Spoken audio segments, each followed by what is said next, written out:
રાજકોટના સર્વેશ્વર ચોક ખાતે નવનિર્મિત વોકળાનું રાજકોટ મનપાના મેયર નયનાબેન પેડડિયાએ કર્યું સ્થળ નિરીક્ષણ.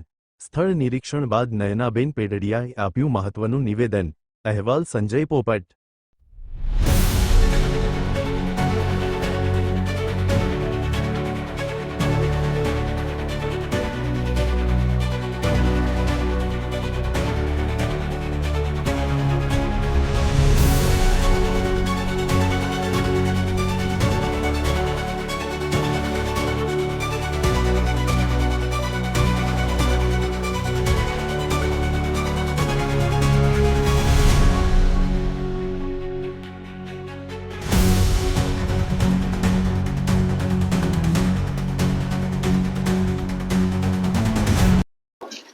સર્વેશ્વર વોકળાનું કામ અત્યારે લગભગ પૂરું થવાના આરે છે.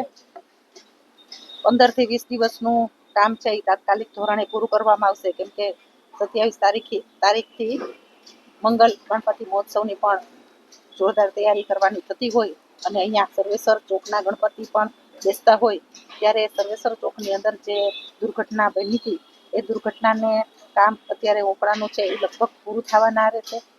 20% જેવું નાનું મોટું કામ છે કે જે જાળી નાખવાની છે.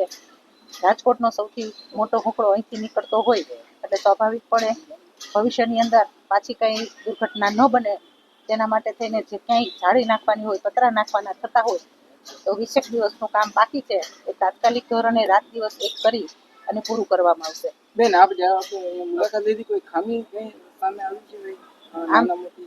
આમ જોઈએ તો મુલાકાત દરમિયાન નાની મોટી જે ત્રુટિ રહી ગઈ હોય અને અમારા નજરમાં જે ક્યાંય આવી છે એ અધિકારીઓને અને એજન્સીને સૂચના આપી દીધી છે કે આટલા કામ તાત્કાલિક ધોરણે કરો તો ભવિષ્યની અંદર ક્યાંય આ દુર્ઘટના ન બને. કેટલા ટાઈમમાં યાજ્ઞિક રોડ ખુલ્લો કરી દેવાનો? 20 દિવસની આસપાસ યાજ્ઞિક રોડ છે ખુલ્લો થઈ જશે.